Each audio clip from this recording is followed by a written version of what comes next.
Welcome to the deep dive. We're living in this incredible era, aren't we? A world absolutely buzzing with technology, constantly offering new ways to connect, learn, and create.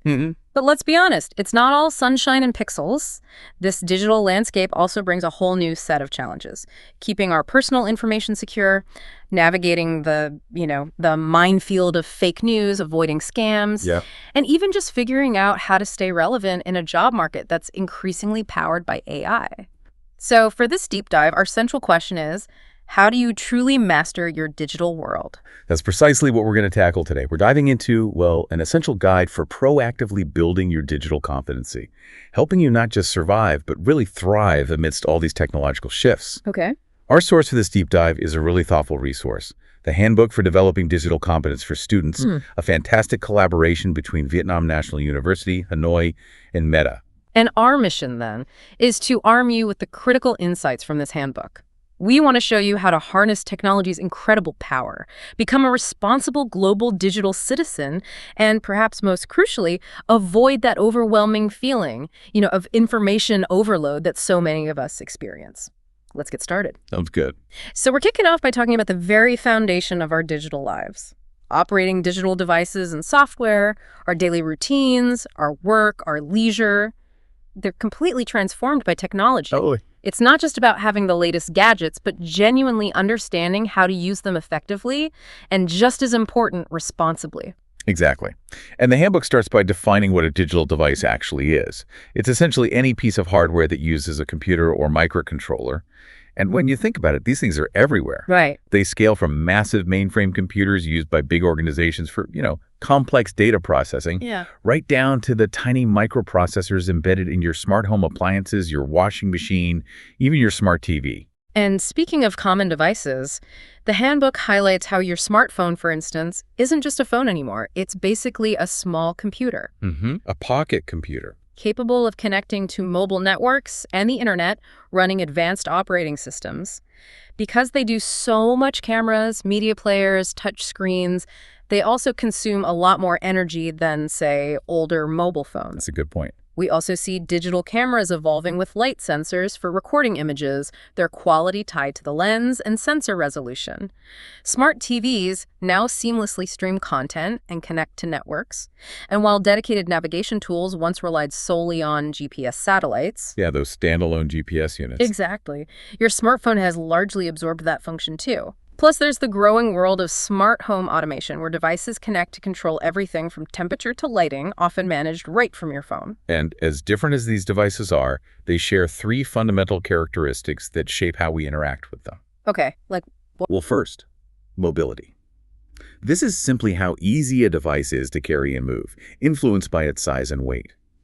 Obviously, a desktop computer isn't built for mobility, Right. But a smartphone is. Next, there's performance. High-performance devices help you get tasks done quickly. This isn't just about raw processing power, though. It's also about how efficiently the software is written. Inefficient software can really drag a powerful machine down. Yeah, I've seen that happen. And finally, connectivity. This is a device's ability to link up with networks and other devices. They can share data using either wired or wireless connections, and the handbook mentions a whole range of types like Wi-Fi, Bluetooth, 3G, 4G, NFC, even satellite. That brings us to the core hardware components that make all of this possible. The nuts and bolts. At the very heart of every digital device is the microprocessor, which you can think of as the central brain, right? Exactly. Controls all operations, takes your input, processes it, and then generates output data. Then we have peripheral devices, which can be connected internally or externally, and they broadly fall into three types: input, output, and storage. Okay. Input devices are how we feed data into the device keyboards: a mouse, scanners, webcams, microphones, touchscreens, even biometric scanners for your fingerprint or face, and card readers. And on the output side, these are the devices that display the processed results, whether it's on a screen as printed text, video, or audio. So your projector, your speakers, those are output devices. Yeah. Then there's storage, where the handbook highlights a few key types. You have your classic hard disk drives, HDDs, which connect to the motherboard, or even wirelessly sometimes. Then the faster, more modern solid-state drives, SSDs, often called flash drives. Much faster. There are also optical disk drives for CDs, DVDs, and Blu-rays, and even magnetic tape still makes an appearance. It does. If we compare these, the handbook points out some interesting trade-offs. SSDs are indeed the fastest in terms of access speed, making them ideal for your operating system and, frequently used applications. Right. On the other end, magnetic tape is the slowest, but it boasts the highest maximum capacity, able to store a truly staggering amount of data. We're talking terabytes. Wow. This makes it incredibly cost-effective for long-term archiving, even if it's not mobile at all. HDDs offer a good balance of capacity and cost for general use, while optical media like CDs and Blu-rays are mainly for multimedia and backups, but not really very mobile. So the key insight here is that each storage type has a specific sweet spot, depending on whether you prioritize speed, massive capacity, or portability. Precisely. So what's the practical takeaway from all this? It's not just about recognizing these components, but understanding how they work together so you can use them effectively and, of course, ethically. Yes. Being digitally competent means knowing your hardware and how to pair it with the right software. But it also profoundly means using these powerful tools responsibly. That's a crucial point. And the handbook offers a powerful set of ethical principles for digital users, which are far more than just technical rules. They're truly about responsible digital citizenship. Okay. While there are 10 fundamental rules, if I were to boil them down, they emphasize 3 core ideas: respect for other people, respect for their digital property, and accountability for your own actions. That makes sense. For instance, rules like do not snoop around at other people's digital files, or do not use digital devices to harm other people, clearly speak to respect. Then you have the critical aspect of intellectual property, reminding us not to copy or use proprietary software without payment. Right. And it all circles back to personal responsibility, urging us to think about the potential consequences of the programs or systems we design. It's really about building a digital world that benefits everyone. That's a strong ethical foundation. Now, let's turn our attention to software. Hardware on its own is just, a collection of inert components. Just bits of plastic and metal. Exactly. Software is what breathes life into it, providing the instructions for the hardware to process input data and achieve the desired results. And software generally falls into 2 broad categories: system software and application software. Think of system software as the operating system and utility programs that run kind of behind the scenes. Okay. They manage and control the hardware, providing the essential environment for everything else to function. Examples are Microsoft Windows, Linux, Mac OS X, and utility tools like antivirus software. You typically don't interact directly with these. In contrast, application software is what you use every day to perform specific tasks. This is your web browser like Opera, your word processor like Microsoft Word, spreadsheet programs like Excel, or graphic design tools like Adobe Photoshop. Right, the things you actually click on. You directly interact with these programs to create, communicate, and get things done.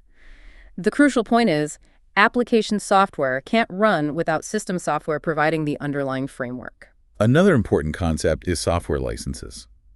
When you install and use software, you're usually agreeing to a license. The handbook distinguishes between free or open source software and proprietary software. What's the difference there? Well, free software gives users the freedom to study, modify, copy, or distribute a program.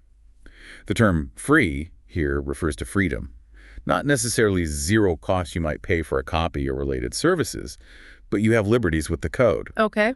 Open source software, a related concept, specifically provides the source code, allowing users to modify and distribute it. And proprietary. Proprietary software, on the other hand, is owned and controlled by a brand.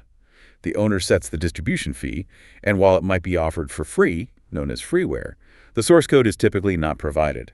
And it's vital to remember that using software without a proper license is universally known as software piracy. Got it. Then there are software upgrades, which are just a constant in the digital world, aren't they? Always updating something. Exactly. Developers release these updates for a few key reasons: to fix security vulnerabilities or bugs, to improve compatibility with newer operating systems, to boost performance, introduce new features, or simply enhance usability. They're often downloaded online, sometimes automatically. And a critical piece of advice from the handbook: always back up your system and files before updating. Just in case something goes wrong, you want to be able to restore your system. Absolutely. Good advice. The handbook then categorizes common software into groups widely used in academic and professional settings. We have office suites like Microsoft Office or LibreOffice, which bundle many tools. Specifically, there's word processors for documents like Microsoft Word. For more complex page layouts, you'd use desktop publishing software like Adobe InDesign. Spreadsheet software, like Microsoft Excel, is essential for calculations. Database management systems, DBMS, like Microsoft Access, are used for organizing, entering, and searching data. And for creating web pages that browsers can read, there's web authoring software such as Adobe Dreamweaver or WordPress. Beyond those, we use image editing software like Adobe Photoshop or Canva, audio editing software such as Audacity, and presentation software like Microsoft PowerPoint or Prezi for creating engaging multimedia content with visuals, text, and animations. This brings us to a really practical application. Regardless of the type of software, it seems they all share core features that help us transform raw data into truly meaningful information. How does that process work? That's a fantastic observation. The handbook details how software allows you to process data through 5 key actions, almost like a production line. First, you enter the raw data, could be text, images, numbers. Then, you organize it, perhaps by sorting, filtering, paginating, or using layers within a design. Next, you develop it, maybe applying formulas in a spreadsheet, running queries in a database, resizing an image, or adding captions. Following that, you refine it using spell checks, data validation, or filters to clean things up. And finally, you format it, adjusting style, size, color, and preparing it for export or publication. Think about a simple spreadsheet. You enter numbers, organize them, use formulas to develop insights, refine any errors, and then format it into a clear, understandable graph. This process is pretty much universal to how software works with data. Okay, with your digital tools ready, what's the next big step? It's about finding and using the right information, fast, without getting completely lost in the sheer volume of data out there. That's a crucial point, because in the bigger picture, effectively exploiting information is fundamental for good decision-making and problem-solving. This means knowing precisely what information you need, how to efficiently find it, and critically, how to trust its reliability. The first step, as the handbook emphasizes, is clearly identifying your information needs. It's vital to define what you want to find. A helpful tip they offer is to avoid topics that are either too broad, like banning public smoking, which would just overwhelm you with results. Way too many hits. Or too narrow, such as impact of public smoking ban on nasopharyngeal cancer in elderly patients with underlying diseases in Hanoi, which might yield almost no relevant information. Okay, so how do you find the sweet spot? Well, you can narrow a broad topic by adding specifics like time, location, a specific group, or a particular aspect. To broaden a narrow topic, you might generalize, use synonyms, or remove some of the more specific concepts. And crucially, formulating clear research questions is key. The handbook suggests breaking your main question into specific 5W1H questions: who, what, where, when, why, and how. That framework. For example, if your broad interest is the impact of smoking on human health, your main research question might be, what is the extent of smoking's impact on the health of individuals with diabetes? Then you drill down. What is smoking? What defines a diabetic? How do we measure the extent of smoking or the health of diabetics? At what point does smoking show a clear change in diabetic health? This structured approach really helps in building an effective search strategy. And knowing your information sources is equally important. The handbook clearly differentiates between primary sources, which are original, first-hand information, things like novels, original paintings, personal letters, raw experimental results from polls, or initial government documents on new policies. Okay, the original stuff. Exactly. Then there are secondary sources, which interpret or present primary sources. These would be articles analyzing a novel, historical biographies, textbooks summarizing philosophical ideas, documentaries about historical events, or news articles discussing new policies. Secondary sources are often more accessible and readily available than primary ones. The handbook also lays out various types of digital information sources. We're talking about websites, of course, access through your browser, books, which still offer in-depth coverage even in digital form, reference materials like online dictionaries and encyclopedias, newsletters for quick updates. Yeah, trade journals. Trade journals with practical articles and product details, patents for new processes or products, and finally, standards, which are units of measure established by various organizations. And the handbook also introduces the information timeline concept, which is quite useful. It helps you understand how different types of information emerge at various points after an event, guiding you on what kind of information might be available on a given topic at any specific time. Once you have a clear idea of what you're looking for, the next challenge is finding it effectively. The handbook guides us through selecting appropriate search tools and building effective search strategies. When it comes to search tools, the handbook highlights databases like ScienceDirect, which is a massive multidisciplinary database for academic research. Then there are online public access catalogs, OPACs. Think of these as the online directories of library materials. Library catalogs, basically. Exactly. They let you search quickly and efficiently, and while many are accessible via the internet, you might need an account to tap into their electronic resources. And, naturally, web search engines. These use software to make the entire World Wide Web searchable by keywords or phrases, listing results by relevance. And the handbook also notes that some search engines specialize in particular types of information. So choosing the right one can make a big difference. For search methods, you can search by author, whether it's an individual or an organization. The more details you have, like middle names, the more precise your results will be. You can also search by title, using either the exact title or just a partial one. And a really powerful approach is searching by keyword. The handbook offers smart tips here.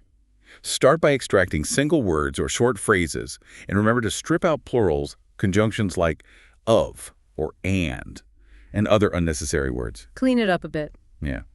Then broaden your search by thinking of synonyms if you're looking for gloves. Also consider mittens.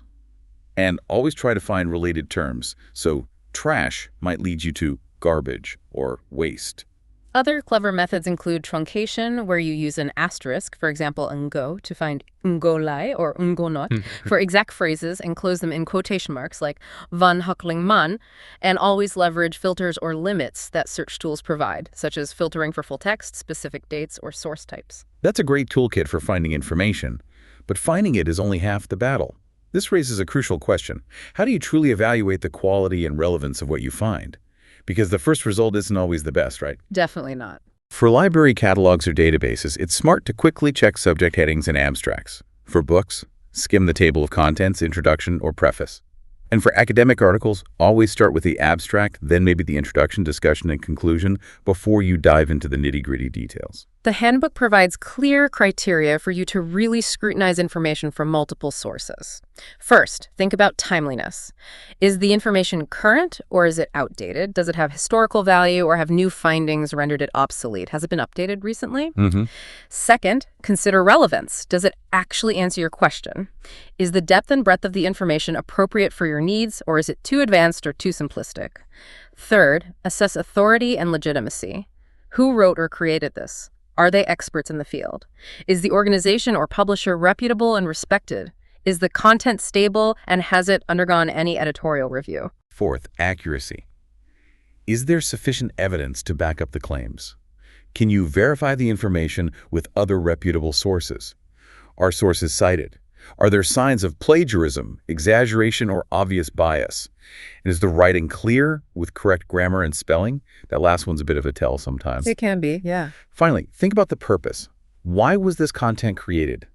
Is it to educate, inform, entertain, or persuade? Are there any hidden commercial, political, or religious motives at play? And for websites specifically, always check the author's identity, the site's overall purpose, academic, professional, popular, advocacy, or commercial, and the domain type like .edu for educational, .gov for government, .org for nonprofit, or .com for commercial. That last point about hidden motives feels incredibly relevant today. How do these evaluation criteria specifically help us tackle what's become one of the biggest challenges in our digital lives? Spotting fake news. It's absolutely central. The handbook offers a practical checklist to help you identify misinformation. First, consider the source by investigating the website itself, its mission, contact info, even its history. Look behind the curtain. Exactly. Second, read wider. Headlines are often sensational. You need to read the full story and perhaps even compare it to other reputable news outlets. Third, check the date. Old information reposted isn't current news. Fourth, ask yourself, is it satire? Sometimes what seems wild is actually meant to be humorous. Or trying to be. Yeah. Fifth, check the author with a quick internet search to see if they're real and expert and trustworthy. Sixth, check supporting sources.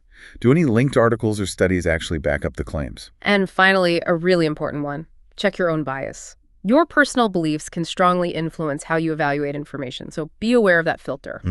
We all have them. If you're still in doubt, ask an expert, a librarian, a lecturer, or another specialist.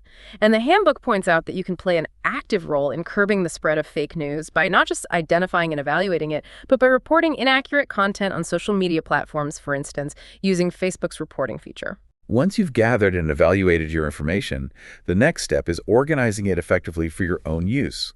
The handbook introduces Richard Saul Wurman's LATCH methods, a great framework for making sense of collected information. LATCH stands for location, where you group information by geographic place, like points on a campus map. Okay. Alphabet, arranging information alphabetically, useful for things like drug names.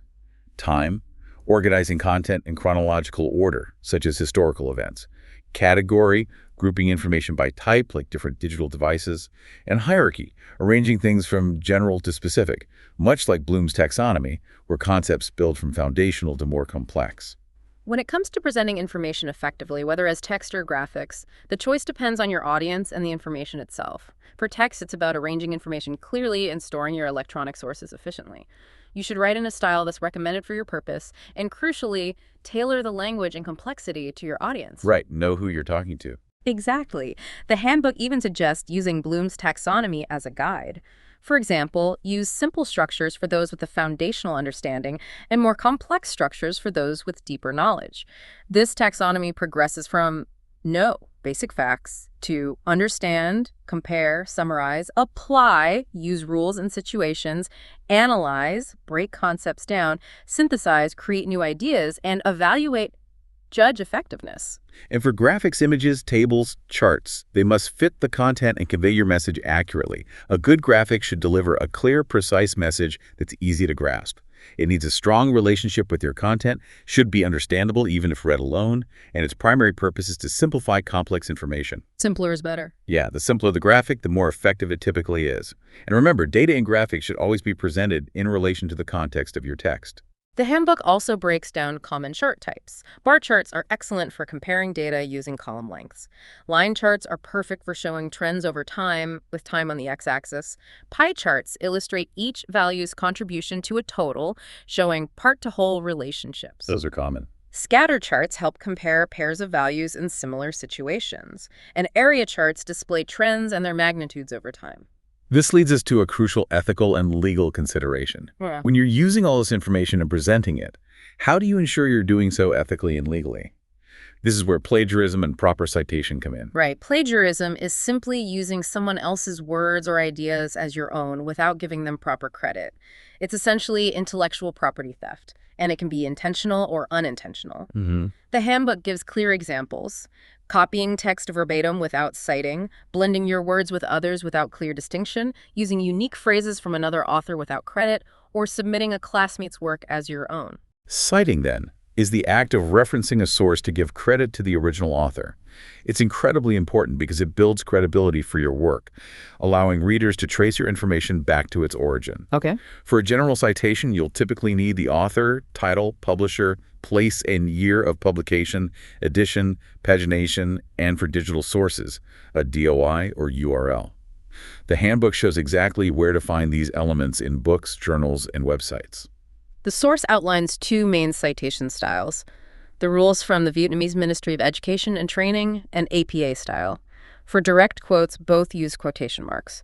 The Vietnamese style uses square brackets with the document's reference list number and page number, while APA uses parentheses with the author's last name, year, and page number. Slight differences there. For paraphrasing or summarizing, the Vietnamese style uses square brackets with the reference list number after the explanation. APA places the author's last name and year in parentheses. If you repeat an author in APA style, you only need their last name after the initial citation. When citing multiple documents simultaneously, the Vietnamese style uses separate square brackets for each document's reference list number.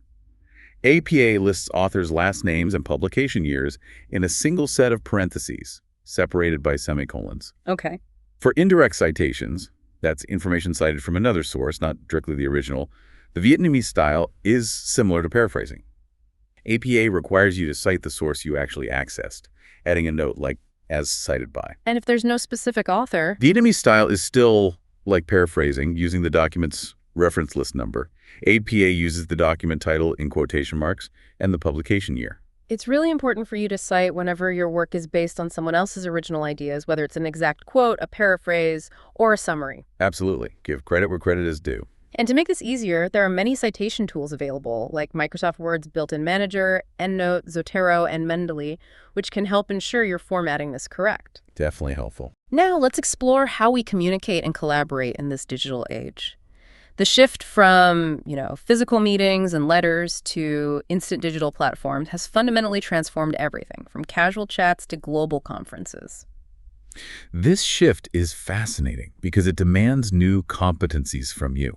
You need to understand diverse digital languages and tools, manage your digital identity, and fundamentally act as a responsible digital citizen. Right. This means interacting effectively via digital technology, understanding how it differs from traditional methods, leveraging various digital tools, participating in online communities, making informed decisions based on online information, and understanding your rights and obligations in this new space.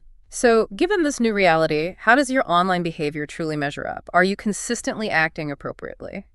The handbook delves into crucial rules of conduct and communication in the digital environment, highlighting some serious unhealthy behaviors. For instance, filming others without their permission or posting abusive content online not only deeply disrespects their privacy and reputation, but also violates Vietnam's Cybersecurity Law 2018 and the Ministry of Information and Communications 2021 Code of Conduct. And the handbook really stresses the need to verify the reliability and accuracy of information before sharing it.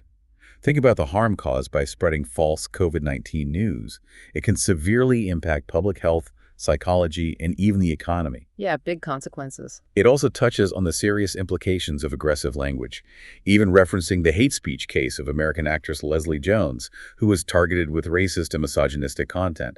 Such actions cause severe emotional harm and are punishable under Vietnam's Decree 15/2020 and DCP. Beyond the legal ramifications, the handbook advises you to maintain your cultural identity and the purity of the Vietnamese language online, avoiding vulgar terms, slang, or mixed languages. Interesting point. It cautions against blindly conforming to trends, fabricating information, distorting facts, or insulting others online, as these actions can harm the interests and privacy of both organizations and individuals. Taking a broader view, becoming a truly responsible digital citizen means adhering to clear guidelines. The Ministry of Information and Communication in Vietnam established a code of conduct for social media in 2021, and it's full of actionable advice for you. Like what? Well, the key is to break. Read service terms before joining a platform. Use your real name or a verified organizational name. Securely manage your accounts and report any loss of control. Share information only from official and reliable sources. Behave in ways that align with Vietnamese ethics and culture, avoiding hate speech or discrimination. Never post illegal or offensive content that infringes on others' rights or spreads false news. Promote positive values and good examples, and actively help educate and protect children and adolescents in using social media safely. So basically, be a good person online. Pretty much. Ultimately, a good digital citizen practices appropriate online etiquette, is information literate, understands digital technology, is ethically and legally aware, prioritizes online safety, and manages their online reputation carefully. Vietnam actually has a pretty strong legal framework for cybersecurity, ranking 25th globally and 4th in ASEAN in the Global Cybersecurity Index. The Cybersecurity Law 2018 makes it clear that violations can lead to serious consequences, Penalties. from disciplinary action and administrative fines to criminal prosecution, and offenders must compensate for any damages. The law specifically prohibits things like anti-state propaganda, inciting violence, slandering or defaming others, disrupting the economy, spreading false information that causes public confusion or economic harm, cyber espionage, violating state or work secrets, and violating personal information. Your responsibilities as a digital citizen under this framework are to be cautious and responsible when posting and commenting, to respect copyright and intellectual property, and never to conspire with or abet illegal activities. You should also actively protect yourself and others from online risks, and promptly report any violations with evidence to service providers or authorities. The handbook encourages you to take proactive security measures and to report issues quickly, while firmly advising against posting defaming content, illegally exploiting data, spreading fake news, or using unverified applications. Thinking about this digital environment, it raises an important question. Beyond the legal framework, What are the most common risks you might encounter in digital communication? And crucially, how can you manage them effectively? Good question. The handbook lists several prominent risks. There's hate speech, which includes ethnic, gender, and religious discrimination, as well as slander and defamation, the latter being particularly prevalent in Vietnam, apparently. Okay. You also have online harassment, which ranges from inappropriate comments to sexually suggestive jokes, body shaming using language to mock someone's appearance, and cyberbullying, which involves using digital tech to spread lies, send threats, or impersonate others with malicious intent. Nasty stuff. Yeah. Other risks include online crime, privacy violation, a direct reference to the Universal Declaration of Human Rights on private life, and, of course, fake news. To counter these pervasive risks, the handbook offers a couple of really practical tips for you. First, enhance your media literacy. This means developing critical thinking skills to evaluate information based on its authenticity, currency, independence, and objectivity. Think before you click, essentially. Exactly. Second, understand platform responsibilities and know exactly how to report inappropriate content. For example, Facebook's community standards clearly prohibit adult nudity and sexual activity, with specific policies for digitally created content unless it's for educational or satirical purposes. Knowing how to use those reporting features on platforms like YouTube and Facebook is a powerful tool you have. Definitely. Let's pivot now to something that's becoming increasingly vital for your career and your overall public image, shaping how you're perceived online. Your digital identity is absolutely crucial, your online brand. The handbook really emphasizes that building a personal brand online can showcase your professional skills and experience, significantly improve your job opportunities, facilitate new collaborations, and help you build valuable connections. Social media, in particular, is highlighted as the best free platform for this, with Facebook and LinkedIn being especially popular in Vietnam for career branding. The handbook suggests several key strategies for you. First, maintain a consistent content strategy, regularly sharing content related to your expertise to build recognition in your field. Second, share engaging content frequently. It suggests 3-4 times a week, and include your own written content to demonstrate industry knowledge. Show what you know. Right. Don't be afraid to share suitable personal achievements or interests like travel, but always be mindful of your organization's social media policies. Third, always maintain a positive image online. Your interactions directly reflect your professionalism. Avoid inflammatory comments, violence, discrimination, or false accusations, and be cautious with political comments that might affect national security. Always aim for positive engagement. Fourth, make sure to join relevant groups on platforms like Facebook and LinkedIn that are specific to your industry or interests. This is a great way to share insights, gain knowledge, and network effectively. Good tip. Fifth, learn from influencers by connecting with, learning from, and seeking collaboration opportunities with experts in your field, building those relationships over time. And finally, consistency is truly key. Ensure your personal image across all your online accounts is impressive, memorable, and trustworthy through a cohesive image and content strategy. That's excellent advice for personal branding. And speaking of how technology impacts your interactions, it's not just your personal brand that's being reshaped. It's fundamentally changing how we interact with public services as well. Oh, yeah. How so? Vietnam's e-government strategy for 2021-2025, with a vision to 2030, really underscores this. The goal is for all state agencies to provide 2,047 online services, aiming for a top 50 global ranking in e-government development by 2025 and top 30 by 2030, according to the UN. That's ambitious. It is. This strategy is guided by 3 core principles: no face-to-face, no paper, no cashless. For you, this means accessing public services through main online channels like the National Public Service Portal, ministerial and provincial public service portals, authorized social media platforms, SMS, email, and specific applications. Wow. The range of services available is incredibly wide, covering everything from education and employment to residency, health, and transport. In education, for example, services like degree issuance, scholarships, enrollment, and transfers are all moving online. So how do you actually access these? To access these services, the handbook shows you can typically find them in 3 ways: by keyword search on the homepage, by citizen or business event, or from a list of online services. Once you've found the service, you select the performing agency. Then you register or log in using various methods like a digital SIM, a USB digital signature, your mobile subscriber account, or your social insurance code. Lots of options. After logging in, you simply submit your application and can track its status right through the National Public Service Portal. It's designed to be much more proactive and accessible. So we've talked about what digital devices are, how to use them, how to manage information, and how to communicate responsibly. But now let's explore something fundamental yet often overlooked: your digital footprint. Ah, yes, the trail we leave behind. Digital technology offers incredible convenience, but it also leaves this unique trail of data behind you. Understanding this is absolutely key to protecting yourself. It's a fascinating concept, isn't it? How even seemingly small online actions contribute to a really comprehensive profile of you. These digital footprints are both a byproduct of progress and, well, a potential vulnerability. So what exactly is a digital footprint? It's essentially the data trace collected from all your online activities and device usage. This can include photos, videos, audio recordings, biometric data, financial accounts, contacts, login information, private conversations, and incredibly detailed behavioral data like the time you spend on sites, your location, and even your content viewing trends. And these digital footprints are created and exploited in several ways. When you visit a website, for instance, your browser creates cookies, small files that track your activity, maintain login status, remember preferences, and personalize content and ads. Even without you explicitly providing personal information, online services can gather details like your age, gender, and estimated income just from your browsing and reading habits.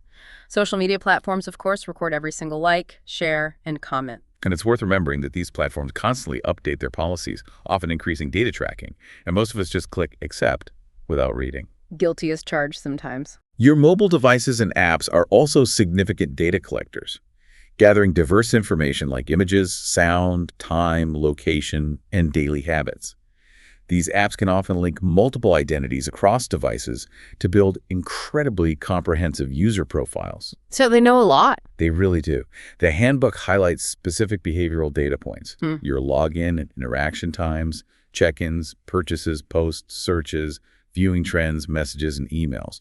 And crucially, this data can be collected even without your explicit permission sometimes. The handbook distinguishes between two types of digital footprints: active and passive. Your active footprint is the data you intentionally release. This is when you send an email, make a social media post, or consciously accept cookies when prompted by your browser. Right, things you do. Your passive footprint, on the other hand, is data collected without your direct knowledge or action. This includes your browsing history, your IP address, or purchase information that's used for personalized ads. Like that flight example. Exactly. For example, if you search for flights on a travel app, you might suddenly see flight ads popping up on other apps, like a dictionary app, because advertisers are building a profile of you based on your online activities, including your likes, shares, and comments. This brings us to a really important question.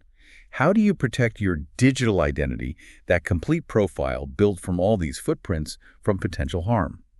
Your digital identity is that comprehensive profile of you, linking together individual digital footprints to include sensitive information like your age, gender, health, marital status, employment, and financial data. And the risks associated with this identity are pretty significant. We're talking about reputation damage in real life, which could impact job opportunities, privacy violations, impersonation, online bullying, even seduction. Scary stuff. And substantial financial or emotional harm.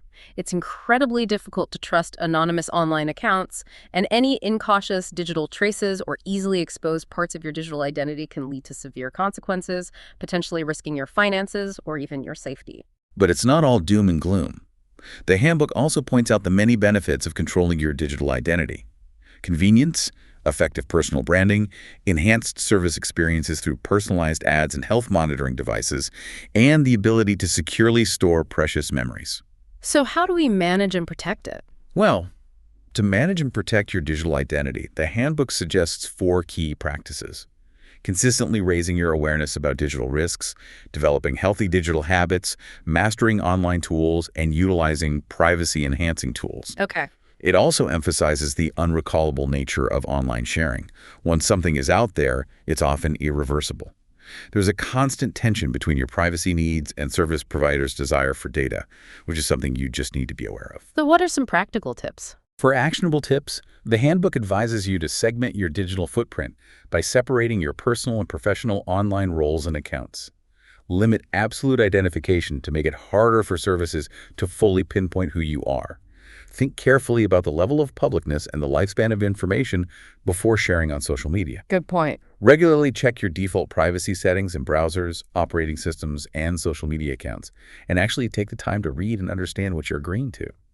Be cautious when apps request notifications or location data, and consider the implications of sharing time and location data with photos or videos. Always download software from trusted sources and exercise extreme caution with executable files like .ex, .pkg, .doesh, .dll, or .dmg, as they can seriously harm your device or accounts. Be careful what you click. Leverage your device's built-in antivirus and security features. And crucially, set up multi-factor authentication, MFA, for all your accounts. This will alert you to login attempts, significantly boosting your security. Yes, do that. Also, regularly manage cookies and check privacy settings on social media and blogs. And if you're creating content, consider using Creative Commons licenses to allow broader use of your work while retaining some control. So what does all this mean for your overall well-being in this hyper-connected world? The handbook dedicates a significant part to maintaining digital balance and risk awareness, focusing particularly on your physical and mental health. Which can definitely take a hit. Absolutely. Long-term digital use can unfortunately lead to several physical health risks. We're talking about spinal, neck, and joint strain, especially in your fingers and elbows, which can cause inflammation or nerve compression. You might experience nausea, dizziness, and headaches from VR devices. Eye issues are very common. Dry eyes, light sensitivity, blurred vision fatigue, headaches, and even vision loss or nearsightedness. Yeah, screen time strain is real. Digital use can also disrupt your sleep patterns, contribute to metabolic disorders like obesity, and the handbook even mentions a potential impact on sperm quality. Mentally, the risks include anxiety, depression, and difficulties with social interaction. So how do you protect yourself? To protect yourself, the handbook suggests cultivating new habits. Engage in social activities and sports to reduce your device dependence and improve your mental and physical health. Keep devices away from your bed, or at least use airplane mode, and try to stop phone use at least an hour before sleep for deeper rest. That's a hard one for some people. It is. If you absolutely must use your phone late, switch to night mode or a blue light filter. Make sure to integrate breaks and physical activity into your screen time, and crucially, avoid using phones near young children. Beyond usage habits, ergonomics are vital. Ensure your screen is at eye level and an arm's length away. Use stands for laptops and mobile devices to relieve strain on your shoulders, neck, and arms, and consider ergonomic accessories like keyboards and mice.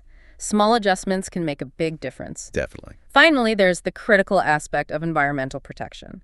Digital devices consume significant energy, especially with unchecked settings. The handbook points out that charging mobile devices contributes to greenhouse gas emissions comparable to millions of vehicles. Wow, I didn't realize it was that much. The entire vast infrastructure supporting our digital lives relies heavily on non-renewable energy sources. So what can you do? The handbook offers practical solutions. Reduce screen power by using screensavers, adjusting brightness, and setting sleep modes for screens and hard drives. Monitoring mobile use with apps to limit screen time and disconnecting unnecessary connections can reduce the load on infrastructure and extend device lifespans. And e-waste. And it's really crucial to understand that e-waste, which is discarded computers and devices, is the fastest growing waste type. It contains hazardous materials that severely pollute air, soil, and water. Therefore, the handbook emphasizes that recycling and refurbishing digital devices are absolutely crucial for sustainable development. It's a responsibility for all of us. Okay, now let's explore how you can actively shape the digital landscape, moving beyond just consuming content to becoming a digital storyteller. Because in our born digital era, content is truly king, and whether you realize it or not, you are a digital content creator every time you share a photo, update a status, or upload a video. That's a great way to put it. This section really empowers you to actively contribute to the digital world, turning your ideas into engaging digital products. The handbook emphasizes that creativity isn't just for artists or some innate talent. Right. It's about seeing new relationships, finding unique solutions, and being different. As Steve Jobs famously said, creativity is just connecting many things. And the value of creativity is immense. Creative individuals are highly sought after by employers, they tend to earn more, and they are crucial for business success. An IBM survey even found creativity to be the #1 trait for CEO success. Wow. The handbook describes creative thinkers as people who are quick to identify problems, exhibit fluid and flexible thinking, show originality, can redefine existing concepts, are meticulous, embrace ambiguity, demonstrate commitment, and are willing to take risks. The good news is that practicing creative thinking is a learned skill, much like a sport. It requires regular practice and a supportive environment. The handbook identifies the DNA of innovation through 5 habits you can cultivate. Associate by connecting seemingly unrelated ideas or questions. Questions by challenging common assumptions and the status quo. Observe by looking closely for better, more efficient ways to do things. Pay attention. By actively seeking out and meeting people with diverse ideas and perspectives. And experiment by seeking opportunities to test new ideas and build real-world experience. When it comes to specific techniques for creative thinking, the handbook offers several powerful methods. There's the classic 5W1H framework for problem solving: why, what, where, when, who, and how. Simple but effective. Brainstorming is highlighted with key rules. No judgment of initial ideas. Encourage crazy ideas. Prioritize quantity over quality, and actively combine ideas to form the best solution. The scamper technique helps generate new ideas by asking specific questions. Substitute, combine, adapt, modify, put to another use, eliminate, and reverse elements of a problem or idea. Mind mapping is presented as a visual method for connecting ideas and thoughts to explore possibilities. And interestingly, critical thinking is also listed as a creative thinking technique, focusing on analyzing and objectively evaluating a problem from multiple perspectives, often used to constructively point out flaws. Interesting. The handbook also mentions other techniques like the Delphi method for group creativity and consensus, and comparing similarities and differences to find connections between disparate objects. Plus, it lists online tools you can use for creative thinking practice, such as Media Breaker Studios, iDebate, TED-Ed, Padlet, and Socrative. So, with all these creative ideas brewing, what's next? Turning those ideas into actual digital content, because in today's digital world, everyone's a publisher. Digital content is broadly defined as any information available for download, distribution, or published electronically. This includes text, audio, video, graphics, animation, and images. Digital content creation is the process of generating ideas and then producing written, visual, or video content to engage an audience, making your expertise clear and accessible. And yes, you're right, everyone creates content. Social media has truly turned you into a publisher with every tweet, video upload, or blog update. The process of creating digital content has 2 main steps. The first, and arguably most important, is planning. This involved thoroughly researching your topic to understand what your audience is actually looking for. You need to define your target audience. Who are they? What are their needs? What problems are you solving for them? Know your audience. And it's wise to conduct keyword research using tools like Neil Patel's Ubersuggest or AnswerThePublic.com, which can really help drive traffic to your content. The second step is creating, which is often the hardest part. You need to decide on the format, whether it's written articles, videos, or graphics. For video production, the handbook emphasizes several key elements, starting with a captivating hook in the first 3 to 5 seconds, clearly explaining what viewers will learn, describing the problem you're addressing, sharing relevant personal experience, and including a clear call to action. Keep them watching. Exactly. You also need to prepare your equipment, whether it's just your smartphone or professional gear. Set up your space considering lighting and noise, film according to your plan, and then refine everything during post-production by editing video, audio, and adding effects. The key takeaways for you as a content creator are pretty clear. Choose topics your audience genuinely cares about, produce valuable content that offers full answers, and consistently evaluate and monitor your content's performance to see what's working. And to help you along, the handbook provides a helpful list of tools and resources. For image processing, it recommends Remove.bg, Adobe Photoshop, GIMP, Inkscape, and Canva. For free, high-quality photos, check out Free Range Stock, Unsplash, Pexels, and Pixabay. Lots of options there. For audio processing and recording, Audacity and Crisp are good options. Video processing tools include OpenShot, Blender, and VSDC. And for animation, there's After Effects and Animus. This brings us to a crucial legal and ethical consideration when creating and sharing digital content, especially when you're using others' work, navigating the complexities of copyright and intellectual property. Yeah, this is a big one. Copyright aims to strike a balance between allowing the use and reuse of works and promoting new creation. Eventually, works enter the public domain, meaning they're free for anyone to use. The ease of digital sharing, however, often makes copyright a complex area. The handbook clarifies some key concepts here. Copyright restricts copying, editing, and distributing, is often proprietary, and carries clear legal significance. Then there are free open source software licenses, like Creative Commons. These are designed to allow freedom to copy, edit, and distribute, are often free, and require adherence to the specific chosen license. Unlike strict copyright, they promote openness. And finally, public domain works are entirely free to copy, edit, and distribute, have no legal significance, and are essentially owned by the community. It's vital for you to remember that adhering to copyright and intellectual property is a core responsibility of a digital citizen. Always get permission and credit the original author or creator when using their ideas, images, sound, or video. Be aware that platforms like Google, Facebook, and YouTube actively use copyright scanning technology. They're watching. They are. In Vietnam, if you need support, you can turn to the Digital Copyright Protection Center. Relevant laws include the Intellectual Property Law 2005, amended 2009, the International Partnership Convention, the Law on Access to Information, and the Cybersecurity Law. Beyond just using software, what if you're interested in actually building it? Learning programming is an incredibly powerful digital skill to acquire. So, what exactly is a programming language?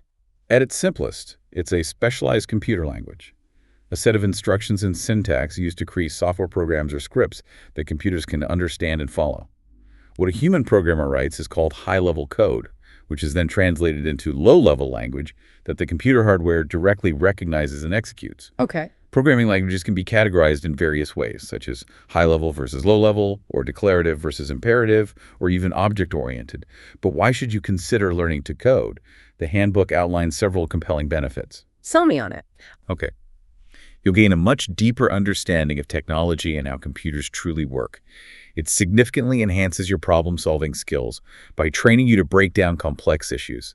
It supports data visualization. It genuinely boosts your creative thinking by opening up new possibilities in your field. It's a truly universal language, and it significantly improves your career prospects, often offering flexible work opportunities. For you looking to learn programming, the handbook offers some really practical tips. Focus on basic principles first. Don't be afraid to ask for help. Join online communities. They're incredibly supportive. Don't go it alone. Put your knowledge into action by learning through doing. Actively write code. Practice writing code by hand sometimes. It really builds patience and precision. Make full use of online resources like forums and dedicated websites. Remember to take breaks to avoid burnout and actively modify example code to deepen your understanding. As for which languages to learn, the handbook suggests it depends on your specific career goals. Popular options include JavaScript, often considered the most popular, Python, frequently cited as the most loved, C++ to Sci, which are foundational, Java, PHP, Swift for iOS and Mac development, C# as a powerful object-oriented language, SQL for data querying, and Ruby. A lot to choose from. Yeah, and for learning, the handbook recommends many free websites like Codecademy, Khan Academy, ADX, MIT OpenCourseWare, Udemy, GitHub, the Code Player, the Odin Project, and Code Wars. There are a ton of resources out there. Let's shift gears now to what's arguably the most critical ongoing aspect of digital competency: lifelong learning and development. Digital transformation isn't just changing industries, it's fundamentally reshaping how you learn and grow. To stay competitive and secure your place in a rapidly evolving world, continuously developing your digital skills is absolutely crucial. That's spot on. What's truly emphasized here is proactive learning. This section aims to help you understand the trends and opportunities in online education, chart your own personal learning path, and genuinely embrace lifelong digital literacy. Right. The core objective is to empower you to determine a suitable learning path, responsibly embrace open access and information sharing, master various digital learning tools, and fully recognize the importance of continuous learning throughout your life. The handbook identifies 4 distinct levels of digital competency for learners, showing a progression of skill. At the beginner level, you're aware of digital tools, but don't really apply them for learning, nor can you distinguish official learning sources or build a cohesive learning path. Just starting out. A basic user has fundamental tech knowledge and applies digital skills as required, but might still struggle with source distinction and path building. An advanced user possesses strong tech knowledge, can support others, and can reliably distinguish sources and plan effective learning paths. And finally, a startup individual creatively applies digital learning and generates genuinely entrepreneurial ideas. So understanding these levels, what are the key concepts and tools you'll need to truly navigate online learning effectively? The handbook points to a few important online training concepts. Okay. First, we have e-learning, which is simply distance learning that leverages modern technology and an internet connection. Within e-learning, you often encounter traditional e-learning, typically delivered via a learning management system, or LMS. Like Moodle. Exactly. If you've ever taken an online university course using platforms like Moodle, that's an LMS. It's basically the online hub where your course content, assignments, and discussions live. Then there are MOOCs, or Massive Open Online Courses. Heard of those. These are distinct because they are online courses with unlimited users and open web access. MOOCs offer advantages over traditional LMS by serving millions and often providing more enhanced interaction features. The handbook also highlights open courseware, OCW, which are high-quality, digitized learning materials from formal programs made openly accessible for free. Think of examples like MIT OpenCourseWare, OpenLearn, and University of Tokyo Courseware, which allow you to access free courses and materials from top institutions. Given the self-directed nature of online learning, what practical tips can really help you succeed? It can be tough to stay motivated. It can. The handbook offers 8 excellent tips for effective self-learning in the digital environment. First, build motivation and self-discipline, as online learning often lacks direct teacher supervision, so you have to drive yourself. Second, set clear learning goals to prevent feeling overwhelmed and keep you sharply focused. Third, create a detailed study plan to stay on track with lessons, self-study time, and assessments. Fourth, create an inspiring study space that is quiet, well-ventilated, and has minimal distractions. Fifth, take notes or record lectures using software like Microsoft OneNote or Sticky Notes, or by recording audio to capture key information effectively. Sixth, interact with others by actively participating in discussions and asking questions. This really combats passivity and deepens understanding. Seventh, balance study and rest by prioritizing your physical and mental health with breaks, exercise, and a healthy diet. Don't burn out. And eighth, avoid procrastination by completing and submitting assignments on time, which is crucial for continuous learning and good performance. The handbook also highlights several excellent online learning sources that you can explore. Coursera offers MOOCs from top global universities. While some courses have a fee for certificates, financial aid is often available. It's particularly helpful for career path guidance. And they have that audit option, right? Yes.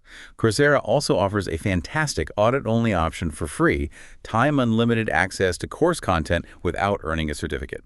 Great way to just learn. Udemy is another massive online learning platform with over 65,000 courses and 50 million registrations. It offers lifetime access to courses, learning on any device, and direct interaction with instructors.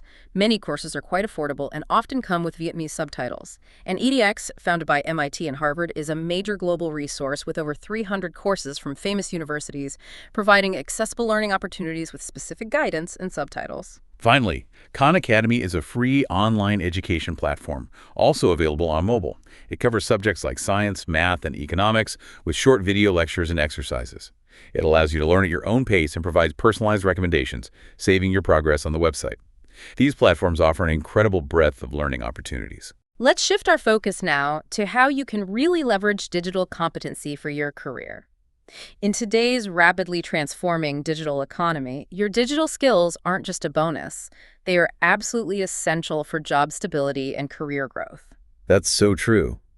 What's compelling about this section is how it emphasizes that digital competency is not merely about knowing how to use tools, but about strategically analyzing data, fostering innovation, and even launching entrepreneurial ventures within your professional field. Going beyond just using the apps. Exactly. The core objective is to equip you with foundational knowledge and skills to truly thrive in digital work environments, seize new opportunities, understand data relevant to your field, and apply technology for innovation and entrepreneurship. The handbook outlines 5 digital competency levels for career progression, showing how skills build from basic awareness to advanced expertise. A learner is someone aware of digital tools but doesn't apply them at work. A basic user has fundamental tech knowledge and applies digital skills for routine tasks, perhaps using Common Cloud or mobile apps. Most people start here. An advanced user can identify, evaluate, configure, and use specialized software and hardware for specific professional tasks, including specialized cloud tools. A tech professional has a deep understanding of technology, can diagnose issues, maintain and customize digital environments, and guide others, often involved in system development. Finally, a tech expert possesses in-depth knowledge, can develop large-scale applications, create innovative digital solutions, and lead complex digital projects. And the handbook also points out that different industries and even specific job roles have varying digital skill requirements, which is a key consideration as you plan your career path. So understanding these levels, what are some of the truly practical tools and platforms you'll need to master for your digital career journey? The handbook selects 4 key digital tools that are particularly impactful. Okay, let's hear them. First up, Google Cloud Platform, or GCP.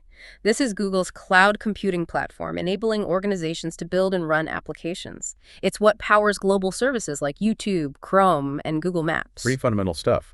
You should know it because it helps solve a vast array of business problems across mobile development, networking, storage, and big data, making it crucial for developing enterprise applications in the cloud. GCP offers core services across IaaS, infrastructure as a service, think virtual servers, removing the need for physical hardware. PaaS, platform as a service, providing development tools and an operating system without managing the underlying infrastructure. And SaaS, software as a service, which are intuitive web-based applications you simply use, like Gmail. The different as a service models. Exactly. It also has advanced services like Google BigQuery for big data analysis, Google Cloud Dataflow for data processing, and Cloud Machine Learning Engine for AI app development. To start, you can register for a free trial that includes $300 in credit and access over 20 free products. Exploring industry-specific case studies can also show you real-world applications. Next, we have Office 365. This is a cloud-based subscription service that integrates classic applications like Word and Excel with powerful cloud services like OneDrive and Microsoft Teams. You should be familiar with it because of its widespread use and accessibility across popular browsers and mobile devices. Most people have touched it. Yeah. It allows you to access Office programs like Outlook and light versions of Word and Excel anywhere without special software installation and offers advanced features with the full software suite. Office 365 includes Microsoft Office, SharePoint Online, Exchange Online, and Lync Online, available in various plans like Small Business, Enterprise, and Education. To start, simply log in via office.com. And crucially, if you have an educational email.edu, you can often get Office 365 for education for free. Great tip. The handbook also advises you to sync OneDrive with your personal computer, which offers 5 GB free, with options for larger storage up to 5 TB for business accounts, allowing you to access data across multiple devices. Our third essential tool is Tableau Data Visualization. This is a leading business intelligence, or BI, tool that transforms raw data into easily understandable visual formats, often without extensive coding.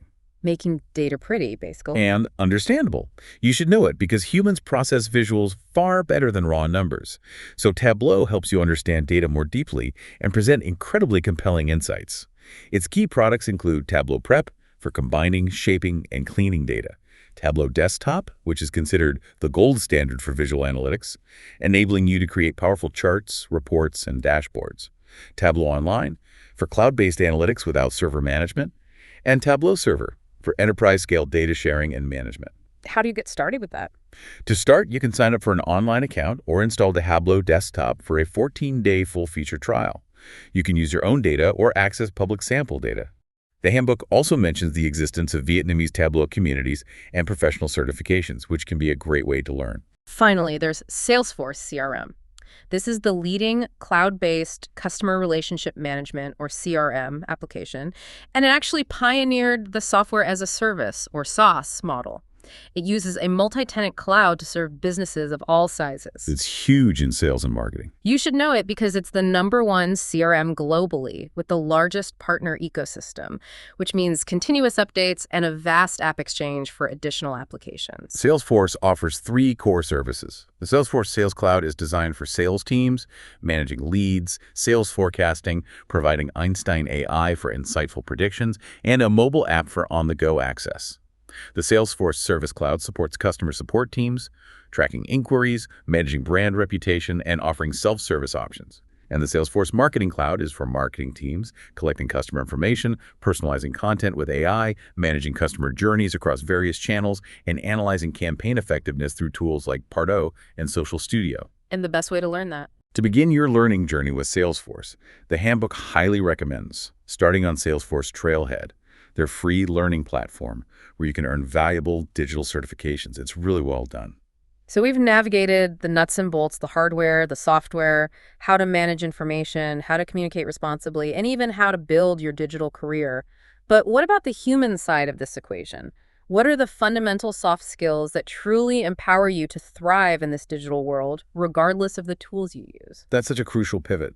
The handbook truly emphasizes that these critical competencies, creativity, self-direction, critical thinking, collaboration, empathy, flexibility, and judgment, they're not just innate talents, they're cultivated abilities, absolutely essential for navigating the immense complexity of our digital lives and making a real impact. Let's dive into creativity. It's not just about art or being born with a specific talent. The handbook redefines it as the ability to see relationships where none seem to exist, transforming ideas into reality and finding unique, effective solutions. Like the Steve Jobs quote, creativity is just connecting many things. Exactly. This skill is highly valued by employers. Creative individuals tend to earn more, and companies with creative cultures, like IBM, even find it the #1 trait for CEO success.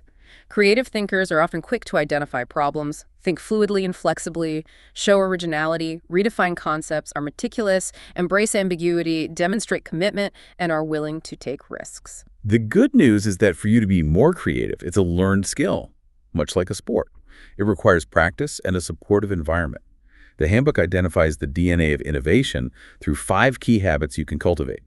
First, associate actively connect seemingly unrelated ideas or questions. Second, question challenge common understanding and assumptions about everything. Third, observe, look closely for better ways to do things, even in everyday situations. Really, watch what's going on. Fourth, network deliberately meet people with different ideas and perspectives. Diverse inputs spark new thoughts. And fifth, experiment, seek opportunities to test your ideas and build real-world experience. When it comes to specific creative thinking techniques, the handbook offers several powerful methods. There's the classic 5W1H framework for problem solving, asking why, what, where, when, who, and how. Brainstorming is highlighted with key rules. No judgment of initial ideas, encourage crazy ideas, prioritize quantity over quality, and actively combine ideas to form the best solution. Get all the ideas out there. The scamper technique helps generate new ideas by asking specific questions based on substitute, combine, adapt, modify, put to another use, eliminate, and reverse elements of a problem or idea. And mind mapping is presented as a fantastic visual method for connecting ideas and thoughts to explore possibilities. The handbook also includes critical thinking as a creative technique, focusing on analyzing and objectively evaluating a problem from multiple perspectives, often used to constructively point out flaws. Other techniques mentioned are the Delphi method for group creativity and consensus, and comparing similarities and differences to find connections between disparate objects. Plus, it lists online tools you can use for creative thinking practice, such as MediaBreaker Studios, iDebate, TED-Ed, Padlet, and Socrative. Let's move on to self-direction. This is about your ability to regulate and adapt your own behavior to achieve chosen goals and values. It includes self-awareness, self-reflection, and even collaboration, making it absolutely crucial for both your learning journey and your career. Taking control, basically. To develop self-direction for learning, the handbook suggests cultivating self-awareness by reflecting on past experiences to assess your strengths, limitations, motivations, and aspirations. Then, take initiative and ownership for your learning, defining your purpose, shaping opportunities to fit your interests, and actively seeking feedback. You'll need to develop strong goal setting and planning skills, creating long-term goals, setting clear learning objectives, and building detailed action plans. Have a plan. Next, demonstrate commitment and management by finding resources, managing your time, and seeking help when needed. And finally, practice monitoring and adapting, evaluating your progress, adjusting your strategies, and learning from failures. For your career, self-direction involves overcoming family or social barriers that might limit your choices, thoroughly researching career fields that interest you, identifying your strengths and listing desired career factors, actively developing both soft skills and digital competency, and gaining experience through exploration and internships. It's about taking charge of your own path. Then we have critical thinking. This is a process of analyzing, evaluating, interpreting, synthesizing, and responding to information based on observation, experience, and communication. In essence, it means thinking clearly, logically, reasonably, and reflectively to solve problems or make decisions. It's about not simply accepting ideas at face value. Questioning things. And it's important to distinguish critical thinking from mere criticism. Critical thinking is objective, questions assumptions, and relies on evidence, while criticism often just finds fault and can be emotional. The handbook details elements of critical thinking, including gathering relevant information, assessing its credibility, asking probing questions, evaluating biases, interpreting findings, generalizing, modeling ideas, considering alternatives, checking conclusions, and verifying evidence. Okay. To practice critical thinking, you can actively analyze, break down information, interpret, connect information, evaluate, assess its value and reliability, explain, form logical arguments, synthesize, combine ideas, and infer, clarify issues, and gain new insights. So how do you get better at it? Well, to truly develop this skill, you need foundational knowledge in a topic. You can't think critically in a vacuum. You should also use evaluation criteria to assess your judgments with questions like, is my estimate accurate? Or, is the explanation logical? Develop a critical thinking vocabulary to make important distinctions, for example, between inference and direct observation, or bias and viewpoint. Apply effective thinking strategies like decision-making models or visual organization tools like mind maps. Finally, cultivate habits of mind, such as open-mindedness, fairness, independent thinking, and inquisitiveness. Moving on to collaboration. This is all about working effectively with others to achieve a shared goal.